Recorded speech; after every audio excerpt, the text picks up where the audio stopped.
el plan secreto del cielo, Génesis 37 de 12 al 36. No lo leemos ahora, lo vamos a ir leyendo después en parte, mientras que vamos analizando cada uno. Señor nuestro Dios, quiero abrir mi corazón, mi mente, y necesito de tu gracia. Necesitamos, Señor, que tú nos enseñes en esta mañana, que sea Cristo hablándonos a cada uno, y que también pueda seguir aprendiendo como ya me has enseñado muchas cosas en este texto. En el nombre de Jesús. El plan secreto del cielo.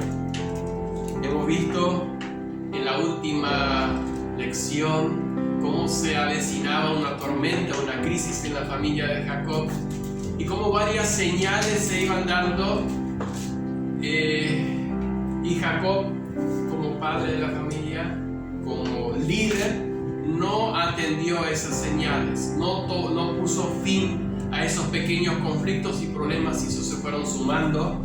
Entonces, hasta que un momento, como se dice, la olla explotó. Llegó el punto crítico, cuando ya no se podía volver para atrás. Pero todo eso, como vamos a ver hoy, es parte de un plan secreto de Dios. Todo eso es lo que Dios permitió en la familia de Jacob. Fue por un propósito especial. Y para comenzar el tema, y vamos a hacer un pequeño resumen de las cosas que fueron sucediendo hasta que llegó lo peor, que sabemos que donde José es separado de la familia.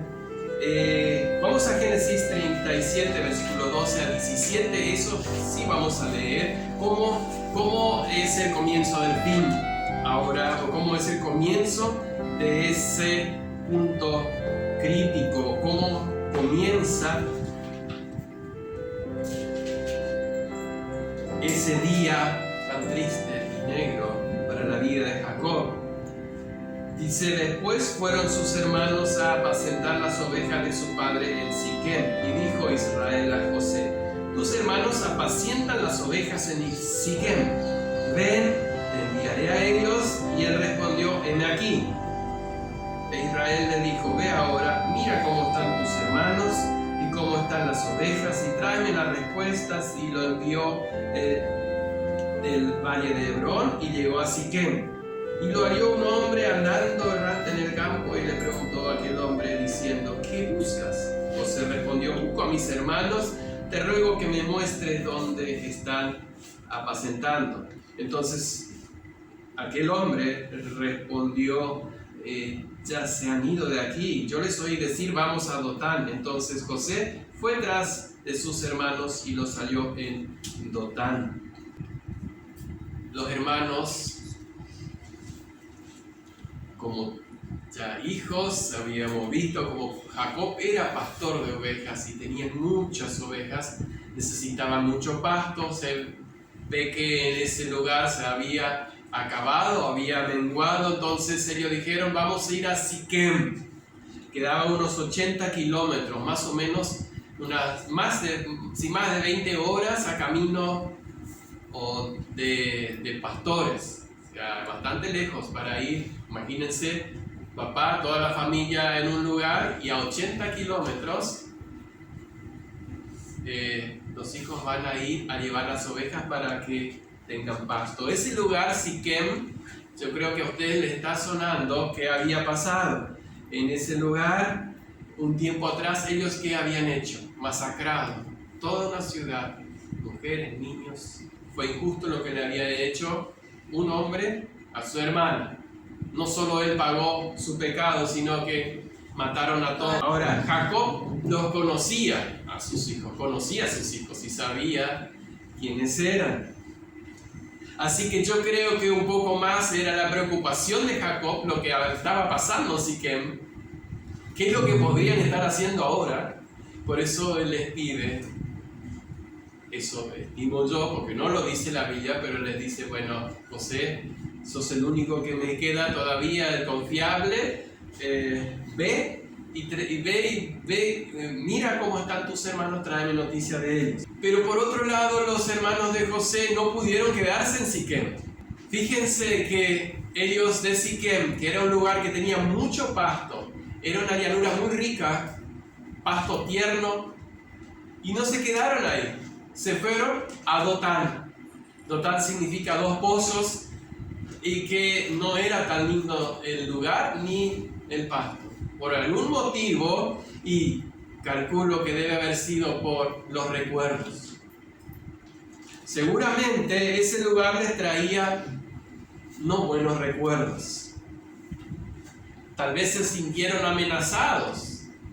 Dice la Biblia que el pecador huye sin que nadie lo persiga. Pero lo cierto es que ellos decidieron irse de ahí. Y vámonos acá porque esto no me siento tranquilo, no me siento en paz. Los pecados dejan huellas en las personas, nos dejan huellas en nuestras vidas. Y por más que tengamos el perdón de Dios, hayamos acudido al perdón de Dios, los recuerdos quedan. Dice la Biblia que Dios olvida, perdona y olvida el pecado. Pero eso es en términos humanos, no es que Dios es así flojo de memoria como nosotros algunas veces que nos olvidamos de las cosas. Él decide olvidar o no tocar más ese pecado, ya fue perdonado. Pero los hermanos de José no se habían arrepentido, así que con mucha mayor seguridad los recuerdos estaban ahí.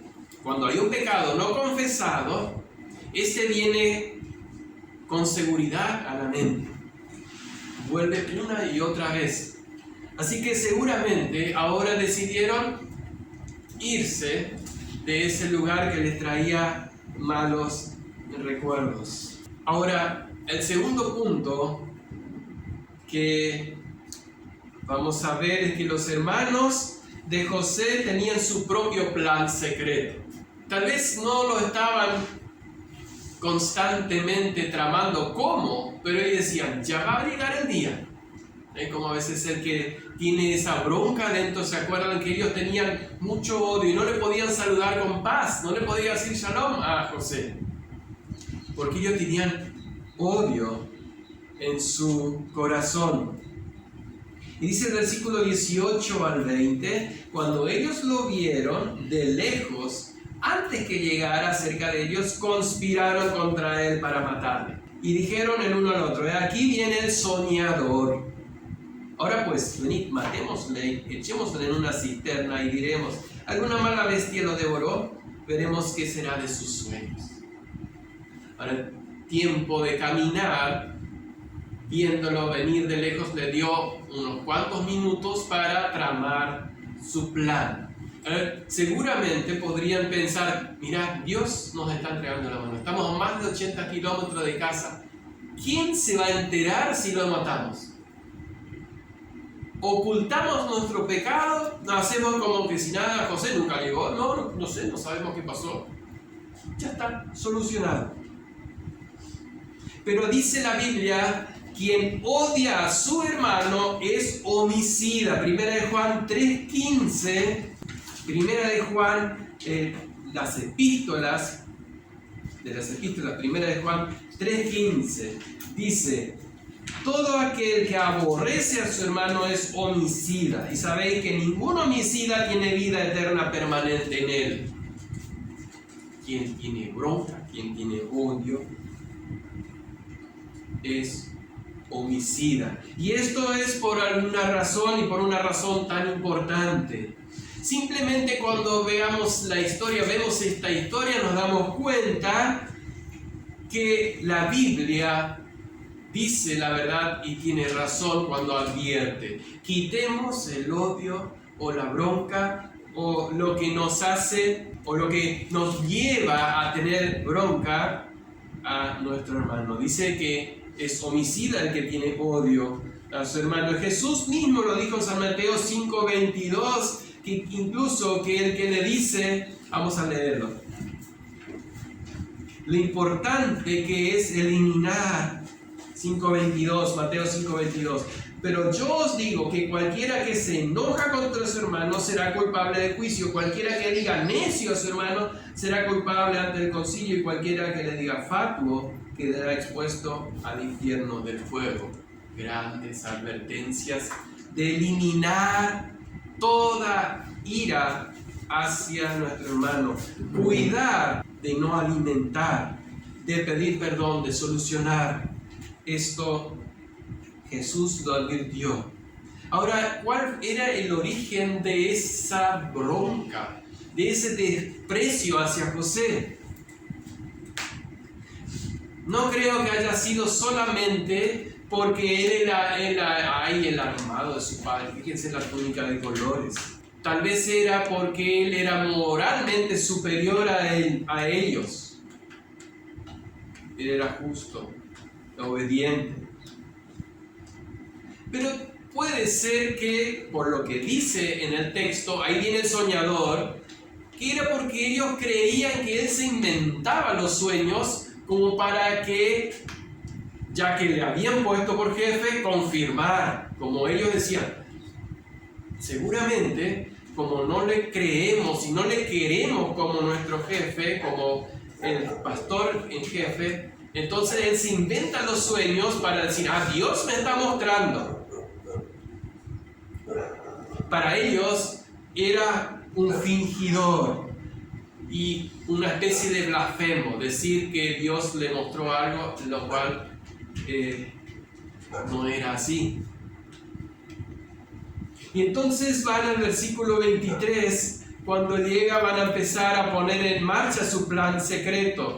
Génesis 37, 23. Dice que sucedió pues que cuando llegó José a sus hermanos, ellos quitaron a José su túnica, la túnica de colores que tenía sobre él. Él se fue con toda ingenuidad, con toda confianza, con todo amor, pensando, bueno, estoy cumpliendo el deseo de mi padre. Mi papá me mandó a ver cómo están mis hermanos. Ahí están, qué bueno, ya tengo la noticia. Capaz que estaba preocupado por ellos. ¿Qué habrá pasado con mis hermanos? ¿Será que no vino una banda ya que están en Siquem y lo hizo justicia con ellos, los mató, todos llevaron las ovejas y ahora vamos a estar solos en casa?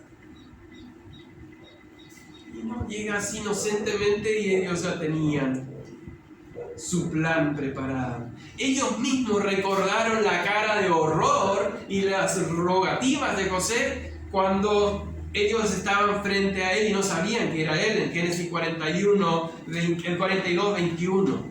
Fíjense que les quedó el recuerdo. Y decían el uno al otro, verdaderamente hemos pecado contra nuestro hermano, pues vimos la angustia de su alma cuando nos rogaba y no le escuchamos, por eso ha venido sobre nosotros esta angustia. Vieron la angustia de José y no la escucharon. Y eso se ve en el siguiente punto que quiero ver, el versículo 25, Génesis 37, 25. Fíjense lo que hicieron. ¿Dónde se ensañaron? ¿Hasta dónde estaban dispuestos a ir, que estaban tan tranquilos y dijeron, ahora cumplimos con lo nuestro? ¿Dónde está el pan? Vamos a sentarnos a comer. Total, seguramente él estaba lejos en un pozo y no lo podían oír, pero no me imagino escuchándole a José gritar, por favor, sáquenme de aquí, hermanos. Y ellos, ¿qué hacen, bro? Se estaba comiendo pan. No creo que haya sido eso, menos se habrán alejado, por lo que después dice de Rubén que él fue al pozo y no lo encontró. Seguramente estaban bastante lejos de ese pozo. Pero el odio contra José, yo creo que había varias causas, como dije hoy, pero tal vez la principal era porque le molestaba su piedad. Su carácter y conducta fueron una constante reprensión al carácter y la conducta de ellos. Ellos se sentían como que reprendidos por su pureza y su carácter puro. Dijimos la vez anterior que José es uno de los pocos, o es uno de los dos, que en la Biblia no se menciona nada negativo. Ellos se dieron cuenta de que mientras que José estaba cerca de ellos, nunca podrían estar a gusto en sus andanzas y en sus obras malas. Siempre iban a tener, solo con la presencia de José, iban a tener como que una incomodidad. Eso suele pasar, ¿sí? Cuando en nuestra vida, en momentos, somos de buen testimonio por la gracia de Dios, no porque somos buenos, ¿no? Pero cuando estamos en un lugar y hay conversaciones impuras y malas acciones, se sienten, cuando hay un cristiano en el medio de las personas, se sienten incómodos, o te quieren dejar de lado, o le quieren dejar de lado al cristiano. Seguramente han vivido alguna situación así. Ojalá sea así, que hayamos pasado por situaciones así, que los demás se incomoden y no que estén contentos que estamos cerca. Pero ¿por qué ellos le aborrecían y lo confirman? ¿Saben qué? Lo confirma 1 Juan 3:12. Y ahí, pero eso es en la vida de Caín, pero no hay un paralelo y hay un porqué en la explicación de lo que yo les estoy diciendo. ¿Por qué le odiaban tanto? Acá lo dice 3:12, 1 de Juan, otra vez en la carta del apóstol Juan 3:12, dice: no como Caín, que era del maligno y mató a su hermano. Ellos querían hacer lo mismo. ¿Y por qué causa le mató? Dice: porque sus obras eran malas y las de su hermano justas. Creo que no hace falta agregar explicación. Tal vez la causa más grande de que ellos querían matarlo era precisamente esto, porque ellos eran malos. Pero dice el Salmo 76:10: la ira del hombre te alabará. ¿Quieren leerlo?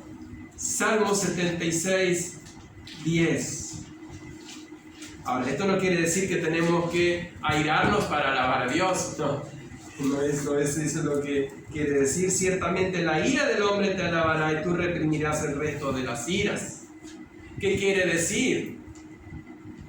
Que Dios no se incomoda, que a Dios no le va a cambiar los planes, que por más que haya ira, es como una alabanza para Dios, porque a Él no le va a cambiar los planes. Él tiene sus planes y eso va a completarlos. Así que en el versículo 26, Judá salta y dice a sus hermanos: ¿qué provecho hay que matemos a nuestro hermano y encubramos su muerte? Venid y vendámosle a los ismaelitas. Pero querían alejarlo de sus vidas tanto como pudiesen, sin tratar de cometer algún crimen mayor. Así que lo que Judá propuso estaba perfecto. Se lo iban a llegar muy lejos. ¿Cómo iba a volver? Aparte, como esclavo. ¿Quién se libraba una vez siendo esclavo de las manos de su amo y podría volver varios cientos de kilómetros a su casa? Jamás volvería. ¿Para qué vamos a matarlo? Dice Judá. Sí, podemos liberarnos de él sin matarlo. Y otro detalle importante, si seguimos leyendo acá, después que pasaron los madianitas, el 28 dice: sacaron ellos a José de la cisterna y le trajeron arriba y le vendieron a los ismaelitas. Y ellos después le llevaron a Egipto. Después, el 29, ese quiero destacar un poquito. Rubén volvió a la cisterna y no halló a José dentro y rasgó sus vestidos. Detalle interesante. Rubén era el primogénito. Él era el que más celoso debía estar de José, porque José tenía la túnica de colores, era tomado como primogénito, lo habíamos visto la última vez. Y Rubén, ya cuando dijo: no le maten, no le vamos a matar, vamos a tirarlo en la cisterna, porque él ya tenía otro plan. Él pensaba a la noche seguramente ir despacito, sacarlo, rascar a casa, ¿verdad? Y no vengas nunca más con nosotros. En el fondo de su corazón, él tenía algo. Dios había puesto en su propósito, ese plan secreto debía que cumplirse. Fíjense hasta dónde el hombre puede llegar, pero donde Dios le permite. El que más debía odiar a José, si vamos en términos humanos, es el que resulta ser su amigo. A veces nosotros también pensamos o desconfiamos de alguien y termina siendo mejor persona que nosotros conocimos. ¿No les ha pasado? No les digo en el odio, sino que desconfiando de alguien es la persona más confiable. Y el tercer punto de esta mañana es: se demuestra lo que ellos realmente son, los hermanos. Porque a pesar de que Rubén lo defendió, lo quiso mandar de vuelta, quiso rescatarlo de ese pozo, todo eso lo que vimos, él después se cayó. Así que fue cómplice. Así que estaba dentro del mismo pecado. Vemos el 31 al 36, perdón. Entonces tomaron ellos la túnica de José y degollaron un cabrito de las cabras y vinieron la túnica con la sangre y enviaron la túnica de colores y la trajeron a su padre y dijeron: esto hemos hallado, reconoce ahora si es la túnica de tu hijo o no. Y él la reconoció, dijo: la túnica de mi hijo es, alguna mala bestia lo devoró, José ha sido despedazado. Entonces Jacob rasgó sus vestidos, puso cilicio sobre sus lomos y guardó luto por su hijo muchos días. Y se levantaron todos sus hijos y todas sus hijas para consolarlo, mas él no quiso recibir consuelo y dijo: descenderé enlutado a mi hijo hasta el Seol. Y lo lloró su padre. Y los madianitas lo vendieron en Egipto a Potifar, oficial de Faraón, capitán de la guardia. Imagínense esa situación. Ponernos en ese lugar. El hijo amado, el hijo de confianza, el que iba a seguir la línea de bendición que Jacob lo había puesto en eso, porque lo vimos en sí la última vez.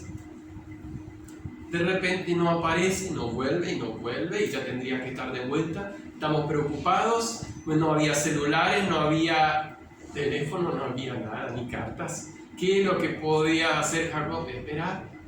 Y de repente vienen todos los hermanos y empieza a mirar y no está José. ¿Y dónde está José? Ahora, yo no me imagino quién fue el caradura, porque nos dice acá, dice enviaron. Así que no personifica quién fue, quién es el que tuvo la caradurez de llevar el vestido ensangrentado y decirle: papá, encontramos esto, reconoce si no es de tu hijo. Pero se imaginan cómo poder hacer eso. ¿Qué hay en el corazón del hombre? ¿O qué puede llegar a ver en el corazón del hombre? Y Jacob dice: sí, es la túnica de mi hijo. Perdí a mi hijo. Comienza a llorar y no había consuelo. Ahora, el cometer un pecado necesariamente lleva a cometer otro pecado. Ellos se deshicieron de su hermano. De ahí, cuando ya lo habían hecho, recién se entera Rubén, pero Rubén después no dice nada, se calla. El engaño que planearon y practicaron con su padre fue una consecuencia de ese crimen que habían hecho, de vender a su hermano. Así, cada pecado necesariamente va agregando otros. Cuando se comete un pecado, se trata de ocultarlo con otro, pero dice Proverbios 28:13 que el que encubre sus pecados no prosperará. Ellos no prosperaron, estuvieron varios años ocultándolo, pero nunca pudieron olvidar ese pecado y después tuvieron que rendir cuenta y volver a decirle: papá, te mentimos. Ahora, qué raro que Jacob no se dio cuenta de tan buenos actores eran, porque era una burla decirle: papá, acá está la ropa de tu hijo. O sea, ¿cómo podés mentir de una manera tan descarada sin que se te mueva la pestaña y que el otro te crea? Incluso después, cuando llora y no para de llorar y hace luto, ellos van y le quieren consolar. ¿Qué corazón frío hay que tener? Pero eso es lo que hay en el corazón del hombre, por como dice la Biblia, que somos pecadores y que en nuestro corazón hay solamente mal. Jesús dijo que lo malo sale del corazón de los hombres. Pero en este capítulo vemos con asombro cómo los caminos de Dios se cumplen por más de todo lo que ellos quisieron hacer. se propusieron matarlo. Rubén, por gracia de Dios, dice: no le maten, tiren a esa cisterna. Después lo sacan y lo ven, pero se va cuidado también por Dios como esclavo. Él se va